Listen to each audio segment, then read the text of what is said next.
Terça, por favor. Boa noite a todos. É assim, esta derrota é uma derrota que custa, não é? Uma derrota que custa, não há dúvida nenhuma. Eu não me recordo na minha carreira de uma derrota assim, mas foi uma derrota justa por aquilo que aconteceu em campo. Nós priorizamos claramente o jogo do Boca, não é? Tínhamos necessariamente de priorizar o jogo do Boca. Hoje sabíamos que corremos riscos, sabíamos que juntando a maioria dos jogadores que não têm tido grande oportunidade de jogar, portanto com falta de ritmo, juntando alguns miúdos também, portanto apanhando um Fluminense bem trabalhado, uma equipa que está fresca, uma equipa que está na máxima força. Sabíamos claramente que o risco era grande e que íamos cometer alguns erros, como cometemos. Portanto, um risco calculado, mas não há dúvida nenhuma, esta é uma derrota pesada, uma derrota que custa à torcida, custou aos adeptos, mas também nos custa muito a nós. Mas a corda estica e há chega um dia que rebenta, não é? Portanto, não temos contrafactos, não há argumentos. Nós neste momento não temos argumentos, ou para este jogo não tínhamos argumentos para defrontar uma equipa com o nível do Fluminense neste momento. Vitor, na primeira resposta você falou de arrebentar a corda, algo desse tipo, né? A corda estica, não é? Vamos esticando a corda, ou seja, vamos tendo lesionados, quer dizer que o número de soluções vai diminuindo, vamos ter que jogando com mais vezes com os mesmos jogadores, não é? E depois esta acumulação de um calendário que é, quem anda nas competições todas é um calendário absurdo, é uma coisa que eu não imaginei que fosse possível, mas aqui é possível, neste país é possível, e quem continua nestas a disputar as competições todas tem uma dificuldade muito grande. A partir do momento em que começam a surgir lesões, a partir do momento em que começam a ter que jogar consecutivamente os mesmos, quer dizer que as lesões depois começam a aparecer também naqueles que nós não imaginaríamos onde apareceriam lesões. Por exemplo, o do Queiroz, não é? Porque é que o Du se lesiona? Lesiona-se porque teve que jogar muitas vezes consecutivas, de 3 em 3 dias, e depois lá chegamos ali ao limite do risco e ele acaba por se lesionar. Portanto, o que eu digo de esticar a corda, ela parte, porquê? Porque quando começamos a ter menos opções, há de chegar um dia que fazemos um jogo destes, em que precisávamos estar à máxima força, em que precisávamos estar com a nossa melhor equipa, que precisávamos ter jogadores frescos para os pressionar, para ter capacidade de ter bola, e chega uma altura que rebenta, não é? E rebenta hoje. E nesse cenário de corda esticada, você acredita que em campeonato de pontos corridos, como é o caso do Campeonato Brasileiro, é possível, nesse cenário de corda esticada de muitos lesionados em 3 competições, é possível o Corinthians brigar pelo título brasileiro? Do meu ponto de vista, há muitos clubes com mais argumentos em qualidade e quantidade. Depende, se nós tivermos com os jogadores todos disponíveis, podemos andar ali. Se tivermos só o Brasileirão e tivermos os jogadores todos disponíveis, podemos andar ali a disputar.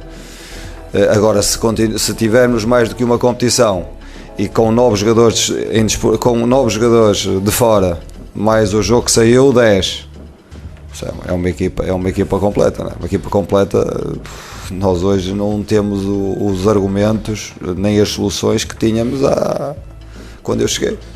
Aliás, o Corinthians, como o Zé falou, tem algumas outras frentes aí para pensar também, inclusive própria Libertadores essa semana. E aí a briga pelo brasileiro agora tá lá em cima, tá brigando por título, será? Mas como é que será que é o retrospecto do Timão contra os 10 primeiros, com a galera que tá brigando por título e com a galera lá de baixo? A gente coloca aí na tela para você, Fã de Esportes. 7 jogos com a parte de cima, 1 vitória, 4 empates e 2 derrotas. E na parte de baixo, 8 jogos. Tá aí, 6 vitórias, 1 empate e 1 derrota. É basicamente uma situação bem diferente, né? Lembrando que a vitória ali do Corinthians foi pra cima do Botafogo. Eugênio, a gente tá falando, na primeira rodada venceu o Botafogo. Depois, com a galera lá de cima, não teve mais tanto sucesso. E o aproveitamento é algo que chama bastante atenção. É meio que natural, né? Claro, você está falando de uma galera que está na parte de baixo, é meio que natural que você vai ter mais sucesso jogando contra eles. Isso. Mas, de certa forma, o torcedor corintiano fala assim, mas parece que não vai ter gás. Quando chegar para enfrentar quem precisa mesmo, não vai ter gás para disputar o título. Bem, você já resumiu, é natural você ter mais facilidade contra os times que são mais fracos, né? Teoricamente mais fracos. Então, até aí, tudo bem. A segunda parte do raciocínio, a gente ouviu o Vitor Pereira falar. Quando ele, já no final da coletiva, perguntado sobre, e aí, o Corinthians, será que dá para brigar? Ele falou assim, vejo times com mais qualidade e mais quantidade de jogadores do que o Corinthians. Se a gente tiver só no Campeonato Brasileiro, focado, sem desfalque, a gente pode brigar. Só que nessa não é a realidade. Aliás, ele foi sincerão, hein? Super sincero, né? Hã? Vamos esticar a corda, né? Mas ele, assim, é uma sinceridade rara para os técnicos de futebol. Até ele foi elogiado pelo Fernando Diniz, não só pelo trabalho dele, como pelas entrevistas, né? É porque o discurso básico é falar assim, não, vamos brigar totalmente forças iguais os três campeonatos. Vamos lutar por tudo. E ele fala assim, não dá. Se pensar em brasileiro jogando outras duas competições, com um elenco mais curto e com menos qualidade que outros times, não dá. Mas isso, assim, a gente aqui fala. A gente está falando, debatendo, analisando, avaliando, e o nosso ofício é esse. Mas quando o técnico do clube coloca isso publicamente, para alguns é um sincericídio. Porque ele agora, se ele acha que não dá, então manda embora, bota outro que acha que dê. Mas ele está falando da realidade, ele está com o pé no chão. Mas hoje é muito difícil equilibrar 3 competições. A gente não vê nenhum time ganhar 3 competições. O Atlético ganhou ano passado 2, o Flamengo ganhou 2, o Palmeiras ganhou 2 já. Mas ganhar 3 é muito difícil. E ainda mais para um elenco como o do Corinthians, que é um elenco desequilibrado.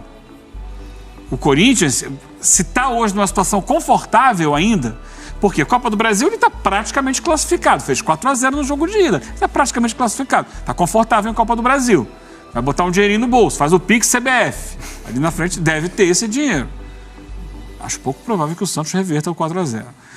Libertadores, está difícil, mas ele está disputando ainda. Tem um jogo para jogar lá, dar a vida e tentar passar pelo Boca. E no Brasileiro ele está no G4, gente. Sim. Não está tão distante assim. Mas isso acontece porque ele conseguiu até aqui equilibrar o elenco usando os jovens, que ele chama de miúdos. Só que chegou num ponto que não tem mais isso. Nem os jovens estão aguentando, né? Porque o próprio Duqueiroz se lesionou, né? Então ele chegou no ponto máximo, eu esticar a corda. Ele foi esticando, pum, a corda hoje tomou 4-0, porque a corda estourou.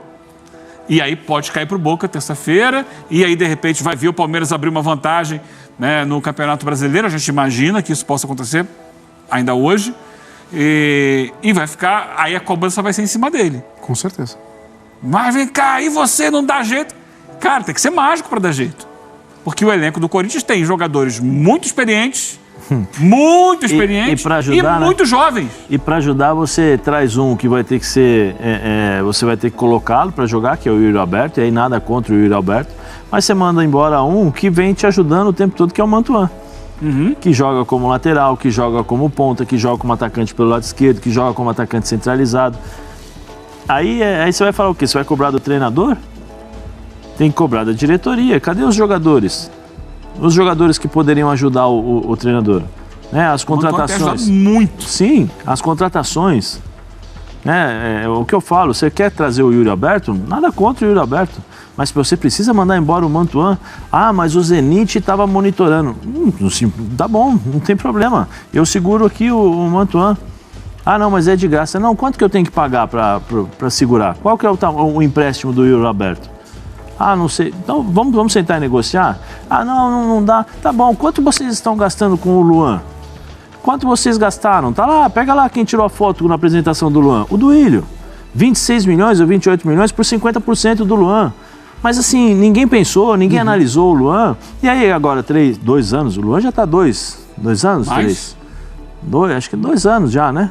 Tá indo pro terceiro, são 2 anos. Eu acho que mais também. São o quê? 2, 3 anos? Então, vê o custo do Luan. Que ele chegou, Vejam, é só ver, assim, só calcular, veja o custo do Luan.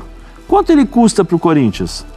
Será que se não tivesse resolvido esse assunto lá atrás, o Corinthians teria que mandar o Mantuan junto? Teria que mandar o Ivan junto? Né? Então, assim, tem muita coisa que o Corinthians, os diretores e a dirigência do Corinthians não ajudam. E aí vai cair, como o Eugênio falou, vai cair, sabe aonde? Nas costas do treinador. Por enquanto, a torcida está com o treinador. Por enquanto a torcida tá, mas na hora que sair... se acontecer isso que o Eugênio falou, na hora que tiver problema, cai Libertadores. Lá. E nós sabemos, infelizmente... Se cai terça-feira, depois de levar de 4, sim, já muda tudo. Já muda tudo. E nós sabemos, infelizmente, como tem sido os protestos contra os jogadores, contra os treinadores, né? Espero só que não se repita. E que se, caso a torcida queira, né? A gente está falando sobre situações ou hipóteses que possam acontecer. Se, caso acontecer, a torcida não tem que cobrar jogadores. A torcida não tem que cobrar o treinador. A torcida tem que bater na porta da diretoria. Cadê as contratações? Ah, mas onde estão as contratações? Né? A arrecadação do Corinthians, os patrocínios, como é que funciona? Será que é obrigado? Como é que não tem dinheiro para fazer uma contratação? Ah, não. Então pesquise. Cadê o departamento de análise? Cadê o departamento que analisa jogador, números de jogadores fora de campo, dentro de campo, como se comportam, como funcionam nos momentos difíceis, né? Para justamente não ter que... Já tem pouco. E aí o pouco que tem, o melhor que tem, que vem evoluindo, que vem ajudando o Vitor, eles mandam embora. Entendeu? Mandam lá. E aí eu pergunto pra você, qual a valorização maior? É o Mantuan jogando no Corinthians, sendo um destaque e tendo a possibilidade de jogar? Ou pro Zenit jogando no Campeonato Russo? Com certeza aqui no Corinthians, né? Fala, fiel. O que você achou desse vexame do Corinthians no Maracanã? Comente aí. Vou deixar os créditos da programação da ESPN Brasil aqui na descrição. Deixe seu like e se inscreva no canal. Então até o próximo vídeo, fiquem com Deus e vai Corinthians!